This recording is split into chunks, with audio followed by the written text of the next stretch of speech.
So now today we are going to start with sources of long-term finance. As discussed earlier that we know that we require different sources of finance for different purposes. हमने पहले भी discussion किया regarding the project management की project में किस तरीके से funding की जरूरत होती है उसको हम लोग प्रोजेक्ट फिनेंसिंग भी बोलते हैं राइट. सो अभी दो तरह के फंड के बारे में हम लोग या दो तरह के फाइनेंस के बारे में हम लोग जनरली डिस्कस कर रहे हैं. इसमें एक है long term versus short term. Long term finance किस लिए होगा, लॉन्ग टर्म फाइनेंस की रिक्वायरमेंट किस लिए होगी. जनरली अगर आप देखो किसी भी बिजनेस को अगर आपको इन्वेस्टमेंट करनी है, इनिशियल एकदम जो इन्वेस्टमेंट होती है वो लैंड एंड बिल्डिंग के लिए हो, कैपिटल जो लॉन्ग टर्म कैपिटल इन्वेस्टमेंट है आपका इंफ्रास्ट्रक्चर के लिए हो, वो सब आपके लॉन्ग टर्म में आते हैं. इसके अलावा शॉर्ट टर्म में we mainly deals with the working capital requirement. So working capital requirement, why working capital funding is required in order to run the business. So that is called the working capital. इसके बाद आपको जैसे finance की ज़रूरत होती है, maybe for modernization, expansion, diversification, huge quantities of fund is required, right? So these are all the different requirement of the finances. Asset liability mismatch, interest rate risk, liquidity risk. तो ये कुछ कुछ तरीके के रिस्क हैं जो arise होता है. Different types of mismatches are there. Like इसमें सबसे पहले आप ले लो एसेट लायबिलिटी मिसमैच आता है. आपके बैलेंस शीट में अगर एसेट और लायबिलिटी का मिसमैच हो रहा है तो एक फिनेंस को आपको उस गैप को फुलफिल करने के लिए ज़रूरत होती है. या इंटरेस्ट रेट रिस्क आ रहा है, आपको इंटरेस्ट रेट फ्लक्चुएशन हो रहा है तो उस वक्त भी आपको फिनेंस की ज़रूरत होगी. So this are the different types of the thing that you have to concern you should be concerned about. अभी देखो इसमें जो डिफरेंट सोर्सेज है, इसमें सबसे पहला जो सोर्स है दैट इज इक्विटी कैपिटल. हमें इक्विटी कैपिटल के बारे में बहुत सारी चीजें हमने पहले पढ़ी. What is equity capital? Equity बराबरी. इक्विटी का मतलब क्या? Equal rights. तो equity capital, what is capital? Capital is the amount of money that we invest in order to generate return. Capital is the productive part of money. इसी को हम लोग capital बोलते हैं ना.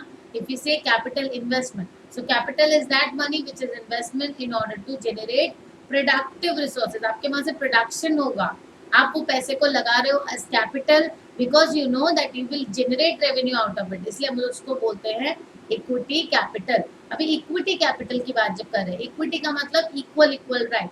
तो इक्विटी बराबरी की जब राइट्स होती है आपके कैपिटल, अगर आपका कंपनी का कैपिटल स्ट्रक्चर है, उस कैपिटल स्ट्रक्चर में हम लोग क्या करते हैं, उस कैपिटल स्ट्रक्चर को इक्वल पार्ट्स ऑफ शेयर्स में उसको डिवाइड करते हैं, इसलिए हम लोग उसको इक्विटी कैपिटल बोलते हैं. हमने पहले अपना कैपिटल स्ट्रक्चर तैयार किया. हर कंपनी अपना एक कैपिटल स्ट्रक्चर तैयार करती है. इट कैन बी 100% इक्विटी और it can be 50% debt, 50% equity. ये डिपेंड करता है आपकी कंपनी किस तरह का कैपिटल स्ट्रक्चर यूज कर रही है, राइट. अभी इक्विटी कैपिटल में क्या क्या कॉन्सेप्ट आते हैं जो हमें स्टडी करना है, मैं समझा पाई हूँ. होपफुली आप लोगों को समझ में आया है कि हमारा जो इंटायर कैपिटल बेस है, उस कैपिटल बेस को, इंटायर जो हमारा कंपनी का कैपिटल बेस है, उस कैपिटल बेस को कंपनी क्या करते हैं, इक्वल राइट्स और शेयर्स में डिवाइड करते हैं, इसलिए हम लोग बोलते हैं उसको इक्विटी कैपिटल. अभी कोई भी आदमी अगर उस पैसे उस कंपनी में इन्वेस्टमेंट करता है, so he is buying the equity rights of that company. वो इक्विटी कैपिटल परचेज कर रहा है, तो जो भी खरीदेगा उस कंपनी के शेयर्स को, उसके इक्वल राइट्स होंगे. राइट्स किस तरीके से होंगे वो देखो, जैसे डिविडेंड डिक्लेरेशन के टाइम हुआ या कंपनी का शेयर्स का प्राइस राइज हो रहा है, जो भी हो वो एक पार्टनर टाइप का बन गया. अभी इक्विटी कैपिटल में जो जो कॉन्सेप्ट है, जैसे authorised capital, issued capital, subscribe capital, paid up capital, par और face value, issue price, book value and market value. अभी देखो इस चीज को मैं आप लोग को यहाँ पे समझा रही हूँ तब क्लियरली समझ में आएगा. देखो इसमें क्या क्या चीजें होती है जब हम एक कंपनी किस तरीके से मार्केट में इशू करता है अपने शेयर्स को. So as we were discussing about the sources of long-term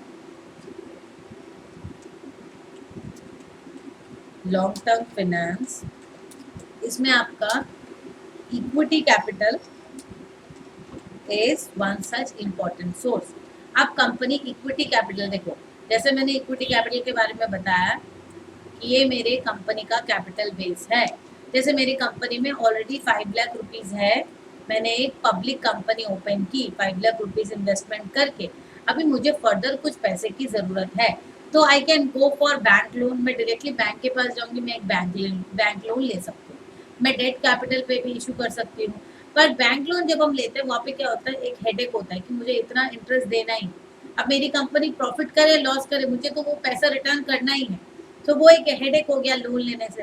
but equity capital जब मैं मार्केट से पैसे उठा रही हूँ, इक्विटी कैपिटल क्या है, is a way of sourcing long term finance from the market whereby I am sharing my I am selling my own share.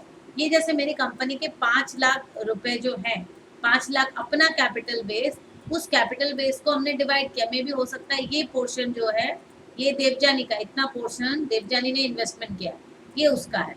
ये हो सकता है नवमिता का, ये हो सकता है सोमान्यो का।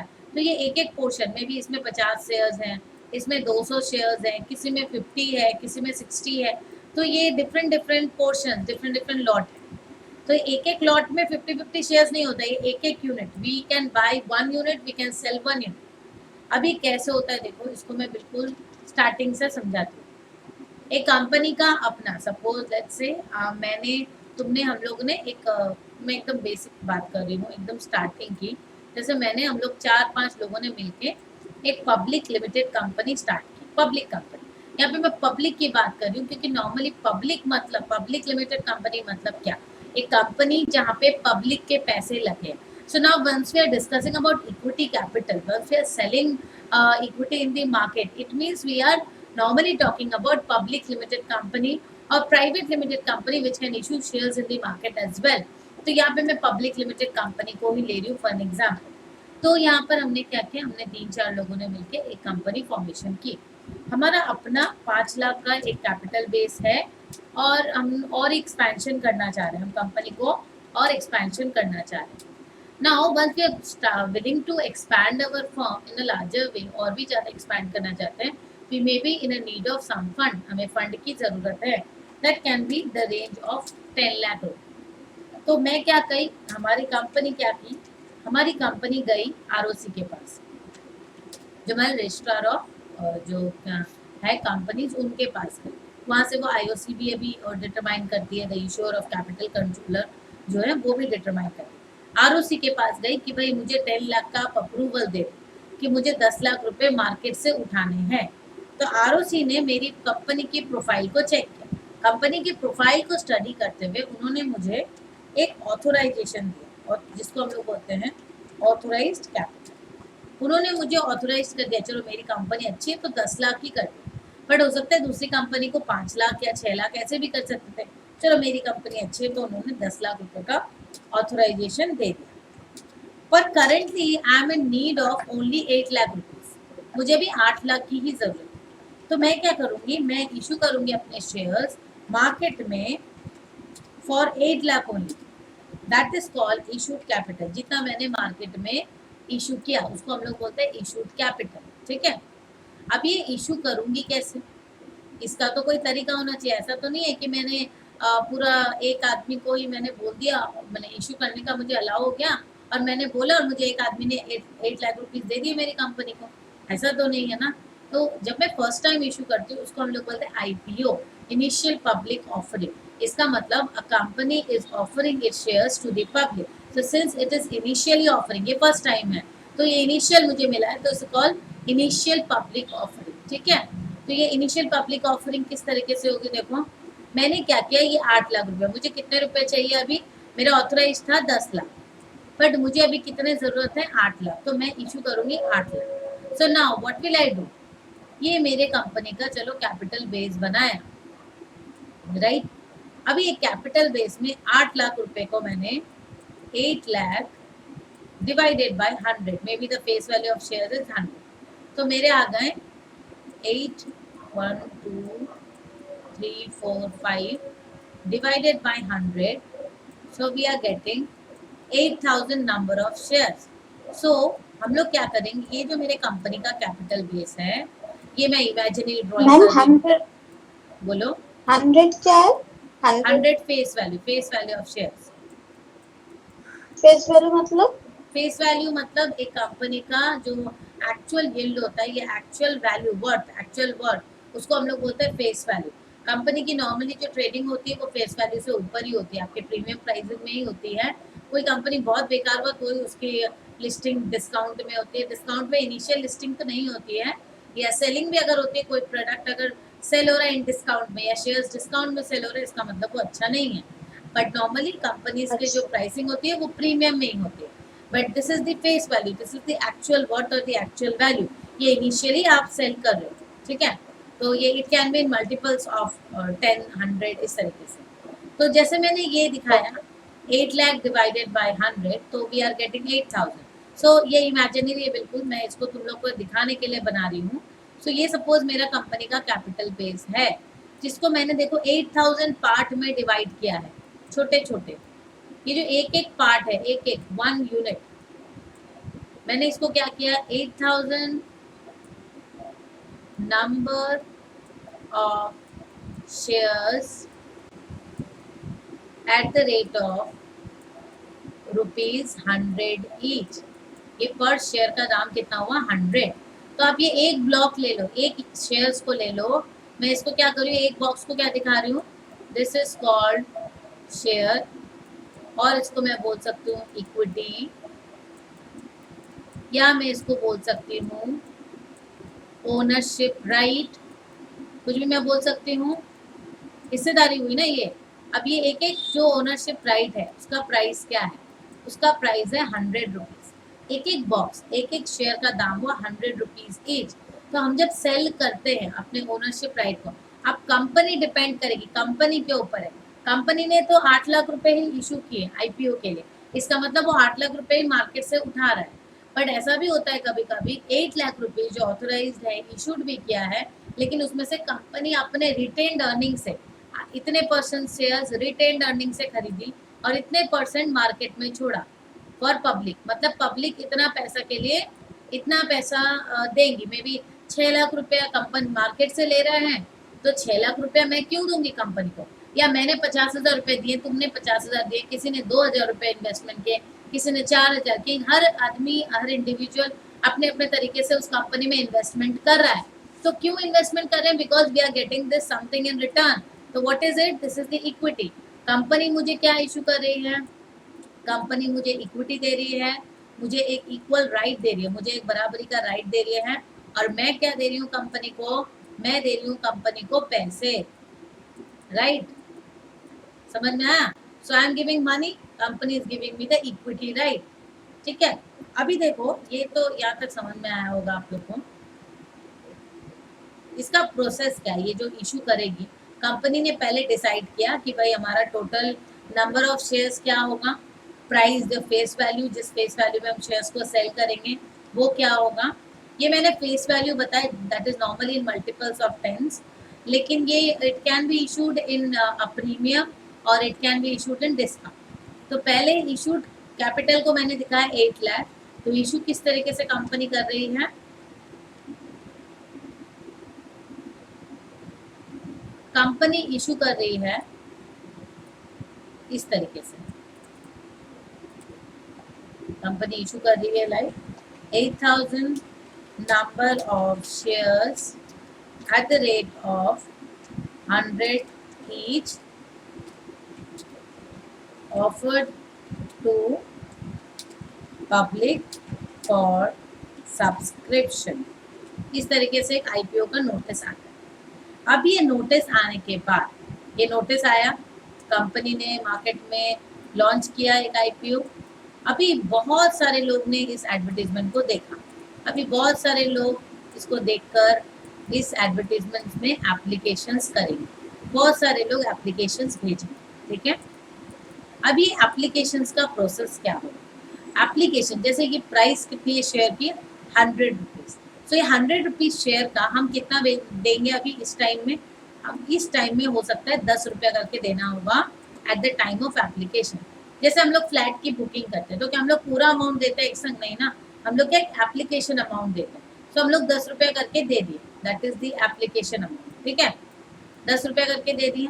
इसके बाद हम लोग का एक शेड्यूल रहेगा कि they will be first call, they will be second call. जैसे फ्लैट होता है, फ्लैट का आपका एक ढलाई हुई, एक फ्लोरिंग हुई, पेंटिंग हुआ, एक एक पार्ट में आपको पेमेंट करना है। वैसे ही शेयर्स की भी हो गई कि 100 रुपये करके एक शेयर का है। अब आपने 10 शेयर के लिए अप्लाई किया, किसी ने दो शेयर के लिए, किसी ने 200 शेयर के लिए, ये डिपेंड करता है। तो कंपनी जब आईपीओ लॉन्च करी, आपको दे दिया गया ऐड में कि आपको एप्लीकेशन करना है, इतना रुपया देना है। सो बहुत सारे लोगों ने एप्लीकेशन किया है, तो ये एप्लीकेशन यहाँ कंपनी के पास पहुंचा, बहुत सारे एप्लीकेशन हो गए।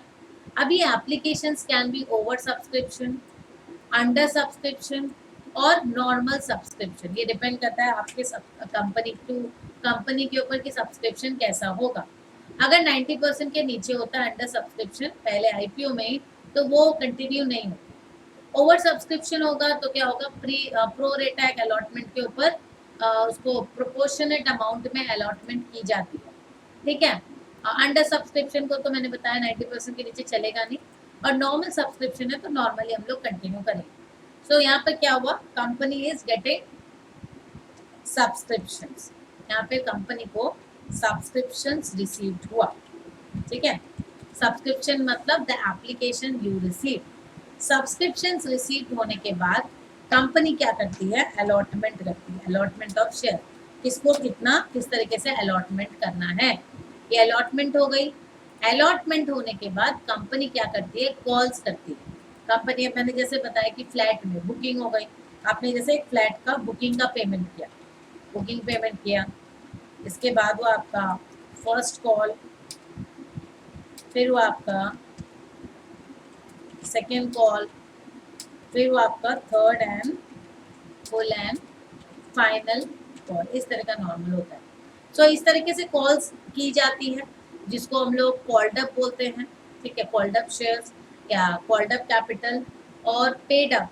देखो यहाँ पे कॉल्ड अप मतलब क्या हो गया, जिसको कॉल किया गया उसको बोलते हैं हम लोग कॉल्ड अप कैपिटल, ठीक है। और जो पेमेंट रिसीव्ड हो गई, अब आदमी लोगों ने पेमेंट अपने टाइम पर कर दिया, उसको हम लोग बोलेंगे पेड अप कैपिटल, ठीक है। अब इसमें दो तरह के लोग होते हैं, एक होते हैं जो एडवांस में पेमेंट करते हैं, उसको हम लोग बोलेंगे कॉल्स इन एडवांस, और एक होते हैं जो पेमेंट नहीं करते टाइम पे, उसको बोलते हैं कॉल्स इन एरियर, ठीक है। ये हो गया हमारा कुछ normal concept regarding the issue of shares, आप लोग किस तरीके से शेयर इशू करते हैं मार्केट में और कैसे कैसे होता है। अभी देखो यहाँ पर जैसे par value, face value, issue price, book value और मार्केट वैल्यू। अभी राइट्स ऑफ इक्विटी शेयर्स, अभी इक्विटी शेयर्स के राइट्स क्या है, एक होता है right to income, profit after tax less preferred dividend and right to control, voting right. यहाँ पे दो तरीके की चीजें होती हैं। आपके जो इक्विटी कैपिटल वाले हैं, एक पार वैल्यू मैंने बताया, पार वैल्यू और फेस वैल्यू। पार वैल्यू और फेस वैल्यू का मतलब क्या होता है, जिस वैल्यू में कंपनी के शेयर्स को हम लोग मार्केट में सेल कर रहे हैं, the actual worth of it. Issue price, किस प्राइस में इशू कर रहे हैं। फेस वैल्यू हो गया आपका इनिशियल, एकदम जब आईपीओ होता है ना उस टाइम में फेस वैल्यू आता है, एकदम पार वैल्यू। इशू प्राइस, जिस प्राइस में हम इशू करें, it can B at a discount. देखो फेस वैल्यू हो सकता है 100 है, मे बी हमारी कंपनी का एक्चुअल रियल जो है फेस वैल्यू है 100। Now it is offered at a discount, अगर डिस्काउंट में ऑफर हुआ 80 रुपये में, सो 20 rupees is discount. May be company बहुत अच्छी है, it can be offered at a premium, premium price है 120, so 20 rupees is the premium. So this is the issue price, may be 80 rupees और may be 120 rupees. So this is called the issue price and this is the face value. Face value आपका actual worth और issue price जिस price में हम लोग market में issue करें। So it can be offered at a premium, it can be offered at a discount. समझ आया? ये हो गई and market. Rights of equity share holder, हमारे जो इक्विटी शेयर होल्डर है उनकी राइट क्या होती है, एक हो गई राइट टू इनकम, आपका जो प्रॉफिट आफ्टर टैक्स है उससे हम लोग प्रेफर्ड डिविडेंड जो माइनस करते हैं। अब देखो मैंने पहले ही बताया कि हमारे जो इक्विटी शेयर होल्डर है they are the actual owners, आप बोल सकते हो उनको ओनर्स है because they have the equal right. तो हमारे जो प्रॉफिट आफ्टर टैक्स बचता है कंपनी का, उससे आप प्रेफर्ड डिविडेंड को निकालो। हमारे जो इक्विटी कैपिटल होते हैं मेनली वो इक्विटी शेयर्स जो होते हैं वो उसमें दो तरह के लोग होते हैं, एक होता है इक्विटी जनरल, एक होता है प्रेफरेंशियल। तो इक्विटी वाले को शेयर कैपिटल में दो तरह का हमने पढ़ा था, इक्विटी कैपिटल, प्रेफरेंशियल। इक्विटी वाले को प्रॉफिट आफ्टर टैक्स में इनकम का राइट होता है, और right to control voting rights इनके पास होती है। Preemptive right for additional issues, rights issues in the same proportion. अब एक होता है ऑटोमेटिक राइट, वो आ जाती है उनके पास, दैट इज कोई भी इश्यूज अगर होगा, एडिशनल इश्यूज, राइट्स इश्यूज, कोई भी चीज होगी, तो वो इक्विटी कैपिटल वाले को मिलेगा, ठीक है, इक्विटी हिस्सेदार वाले को मिलेगा। राइट इन लिक्विडेशन, राइट इन लिक्विडेशन मतलब अगर आपका कंपनी जैसे लिक्विडेट हो रही है, उसको रैप अप किया जा रहा है पूरा तरह से, जो रेसिडुअल क्लेम है वो दिया जाए, ठीक है। अभी देखो इसके कुछ प्रॉज एंड कॉन्स हैं, मतलब आपके इक्विटी कैपिटल के क्या एडवांटेजेस हैं और क्या डिसएडवांटेज। अब देखो एडवांटेजेस ये है कि ये तो इक्विटी राइट है, इक्विटी कैपिटल, मैंने आपको अपने कंपनी की हिस्सेदारी बेची, ठीक है। अब हिस्सेदारी कितनी बेची वो एक मैटर करता है। अब हिस्सेदारी अगर थोड़ी मोड़ी, जैसे 20% या 30% मैंने बेच रखे, 70% मेरा कंट्रोल में है। इसमें सुविधा ये है कि इक्विटी वाले को, आप जैसे इक्विटी में इन्वेस्टमेंट करो, you are the equity investor in my company. So क्या है, यहाँ पे कोई फिक्स मेच्योरिटी नहीं है, मुझे आपको एक फिक्स्ड अमाउंट या ऑब्लिगेशन नहीं देना, आप मेरे हिस्सेदार, you are a partner of my company. तो मेरी कंपनी प्रॉफिट अर्न करेगी तो आप प्रॉफिट अर्न जनरेट करोगे, क्योंकि क्या होता है मार्केट में शेयर्स की ट्रेडिंग हो रही है, और शेयर्स का प्राइस बढ़ रहा है तो यू आर एंजॉइंग, लॉस हो रहा है तो वो भी आपको बियर करना है। मुझे कोई फिक्स्ड एक कोई इंटरेस्ट पेमेंट करने का कोई हेडेक नहीं है। तो इस तरीके से there is no fixed maturity, no obligation to redeem, इस तरह का कुछ है। No compulsion to pay dividend, कोई कंपल्सन नहीं है दैट आई हैव टू पे अ डिविडेंड, ऐसा कुछ नहीं है। प्रोवाइड्स लेवरेज कैपेसिटी, आपके क्या इक्विटी कैपिटल में एक लेवरेजिंग का सुविधा होता है कि आप लेवरेज कैपेसिटी आप इंक्रीज कर सकते हो, एडवांटेज उठाना। Dividend tax exempt for investor, जो भी इन्वेस्टमेंट कर रहा है उसके लिए डिविडेंड जो है, dividend income is an exempted item from tax, उस पर टैक्स नहीं लगने वाला, ठीक है। अब जैसे मैंने डिसएडवांटेज की बात, अब मेरा कंपनी, हम 5 लोगों की कंपनी, हमारा उसमें हिस्सेदारी 50% है या 49% है, मैं आपको 50% बेच दी, मैंने मार्केट में 51% बेच दिया, इसका मतलब क्या, मेरा कंट्रोल तो मैंने बेच दिया, मेरे पास तो कुछ रहेगा नहीं। तो इस वजह से बहुत ज़रूरी है कि हम अपने कंट्रोल को देखना है कि हमारा कंट्रोल डाइल्यूट ना हो जाए, हम कितना परसेंट शेयर्स बेच रहे हैं। So it is very important to control, क्योंकि ये एक डिसएडवांटेज बहुत ज़्यादा है कि dilution of control of existing owner, जो एग्जिस्टिंग ओनर्स है उनका कंट्रोल धीरे धीरे निकल जाता है। जब मैं मेरा टोटल हिस्सेदारी में अगर मैं ज़्यादा हिस्सेदारी बेच दे रही हूँ मार्केट में, तो क्या हो रहा है, मेरा जो कंट्रोल है वो तो निकल जा रहा है ना। High cost, rate of return expected by equity holders higher than debt holder. अब नॉर्मल सी बात है, जो इक्विटी होल्डर्स है उनका जो एक रेट ऑफ रिटर्न एक्सपेक्टेशन है वो ज़्यादा होता है, because they take more risk than the debt holder, क्योंकि इक्विटी होल्डर तो एक रिस्क ले रहे हैं, डेट होल्डर का तो कोई रिस्क नहीं है, उसने जैसे इन्वेस्टमेंट किया उसको पता है कि मुझे इतना पैसा मिलने वाला है, इतने इंटरेस्ट मिलने वाले हैं, अब कंपनी प्रॉफिट करे लॉस करे मुझे कोई मतलब नहीं, वो हो गया डेट होल्डर का। But for equity holder is taking the extra care, उसको तो एक एक्स्ट्रा टेंशन है कि भाई प्रॉफिट हुआ तो मुझे मिलेगा, लॉस हुआ तो मुझे बियर करना पड़ेगा। So that is why they expect a higher cost और higher rate of return. Dividend are not tax deductible, hence cost is higher. देखो डिविडेंड जो है that is exempted from tax for investors, but dividends are not tax deductible, so इसका एक cost higher लग जाता है। Issue cost higher like underwriting, brokerage, other issue expenses. हम लोग जब इक्विटी कैपिटल इशू करने जाएंगे तो एक बहुत ही ज़्यादा एक long term long run process है with very higher cost involve, higher servicing cost, hold AGM, post annual reports etcetera. तो मतलब आप देखो इक्विटी कैपिटल जनरल कोई भी छोटी मोटी कंपनी इक्विटी कैपिटल इन्वेस्टमेंट में नहीं जाती है, it's a very long run process and so it's very costly as well, ठीक है। So today I have just discussed about the equity capital, that's it for today। आज equity capital का जितना concept मैंने समझाया है प्लीज उसको go through कीजिए, इसके आगे फिर हम लोग नेक्स्ट सेशन में कंटिन्यू करेंगे। अब आप लोगों को क्या क्या प्रॉब्लम है, you can ask me.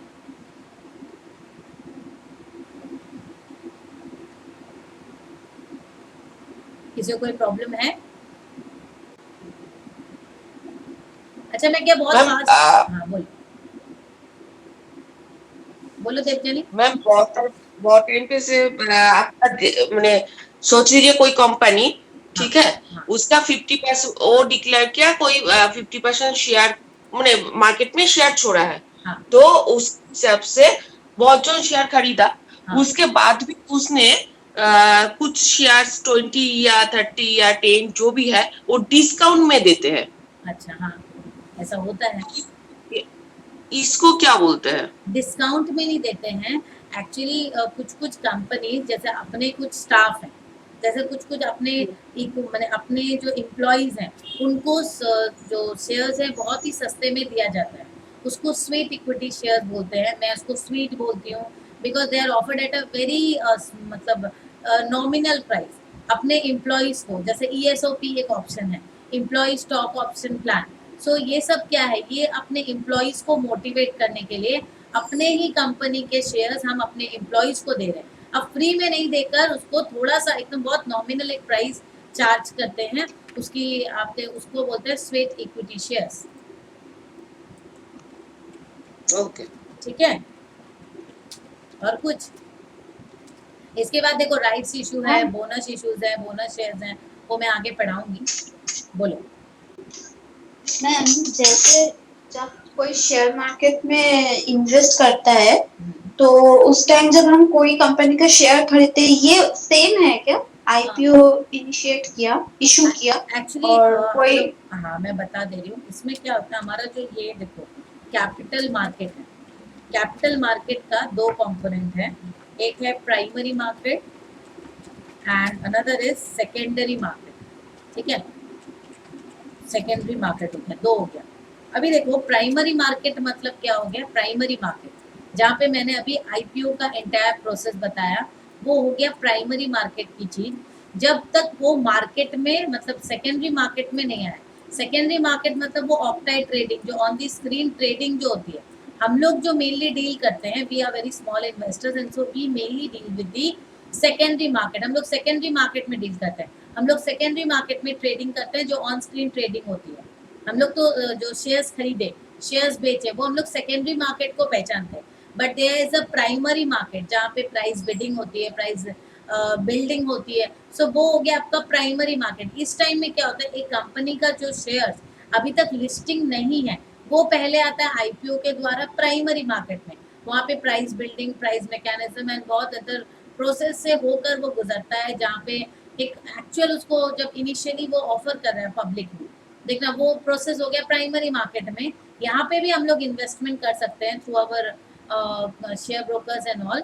But normally देखना हम लोग जो शेयर्स खरीदते हैं, हम लोग वो सेकेंडरी मार्केट में डायरेक्टली जो शेयर्स ट्रेडिंग हो रही है और whatever shares are already listed in the market, we go in for trading in that market. So that is called secondary market. जब लिस्टिंग नहीं हुई, before listing it is primary market.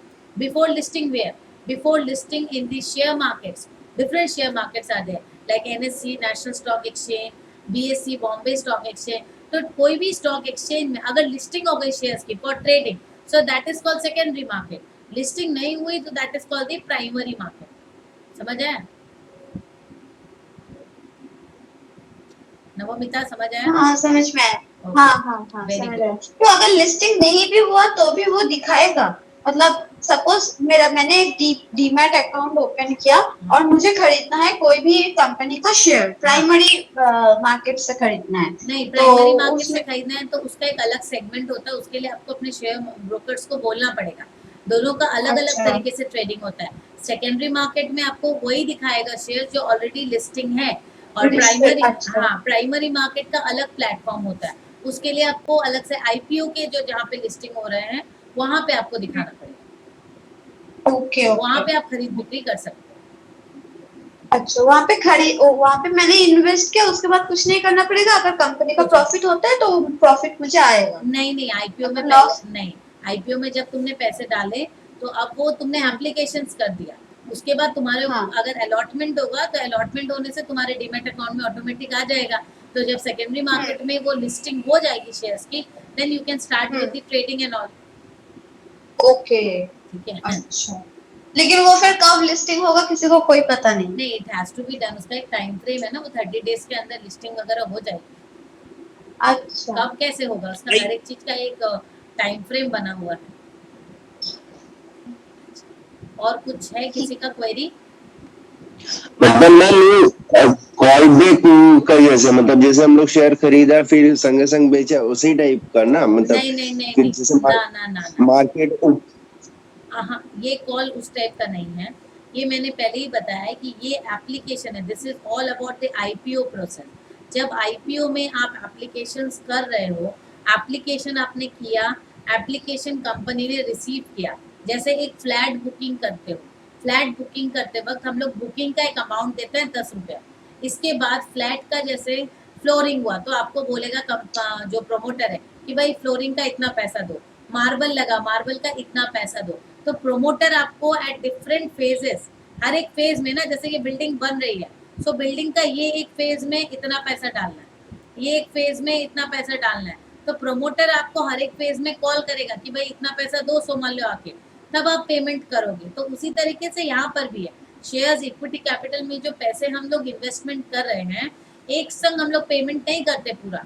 तो यहाँ पर हम लोग पहले एप्लीकेशन में देते हैं, फिर कंपनीज हम लोग को डिफरेंट फेजेस में कॉल कर दिया, लाइक फर्स्ट कॉल, जब फर्स्ट कॉल करेगी तो हम पेमेंट करेंगे। सेकेंड कॉल, ये आईपीओ वाला प्रोसेस है, ये टोटली आप आईपीओ का है। जब आप सेकेंडरी मार्केट में, जब शेयर्स ऑलरेडी लिस्टेड है मार्केट में, उस टाइम जब हम सामान खरीदते हैं या बेचते हैं, वहां पर कोई भी कॉल इंस्टॉलमेंट का ऑप्शन नहीं होता है। ये जो 100 रुपए की चीज मैं इंस्टॉलमेंट में खरीद रही हूँ इन प्राइमरी मार्केट में, सेकेंडरी मार्केट में there is no installment thing, we have to buy directly. मैंने अपने ब्रोकर को पैसे का, मैंने चेक दे दिया, मुझे 10,000 का एक शेयर्स खरीदना है तो मैंने 10,000 का चेक दे दिया, फिर ही वो मुझे मार्जिन देगा सामान खरीदने बेचने का। This is all about secondary market. और अभी तक जो मैंने ये वाला प्रोसेस पढ़ाया, this is for primary market, this is regarding before the launching of IPO. ये कंपनी अभी तक शेयर्स ट्रेडिंग अभी मार्केट में नहीं आई है, ट्रेडिंग का कोई प्रोसेस ही नहीं है, दिस इज आईपीओ। ये इनिशियल एकदम स्टार्ट हो रहा है, तो स्टार्ट जब हो रहा है तो आपको इंस्टॉलमेंट में पैसे देने हैं, उसके बारे में यहाँ पे फर्स्ट कॉल सेकंड कॉल बताया जा रहा है। आगे ओके अभी बोलो, ये तो मैम क्लियर हुआ? प्राइमरी बोलो, हाँ हेलो हाँ बोलो। मैम, प्राइमरी मार्केट का बेनिफिट सिर्फ यही है कि हमें सिर्फ इंस्टॉलमेंट में उसका पैसा पे करना पड़ता है? नहीं, प्राइमरी मार्केट का बेनिफिट ये भी है कि आप एक बड़ी कंपनी का शेयर जब मार्केट में लॉन्च हो रहा है तो उसकी फेस वैल्यू बहुत कम होती है जब इनिशियली लॉन्च होता है। इफ एवर अगर वो प्रीमियम में भी लॉन्च करे तो भी वो सेकेंडरी मार्केट से बहुत कम में होता है। तो आप जब भी एक बहुत अच्छी कंपनी का शेयर मार्केट में लॉन्च होने जा रहे हैं तो आप प्राइमरी मार्केट में जब आईपीओ है उस टाइम तो वो ट्रेडिंग नहीं हो रही ना, तो लोग उस पर ज़्यादा इंटरेस्ट नहीं दिखाते।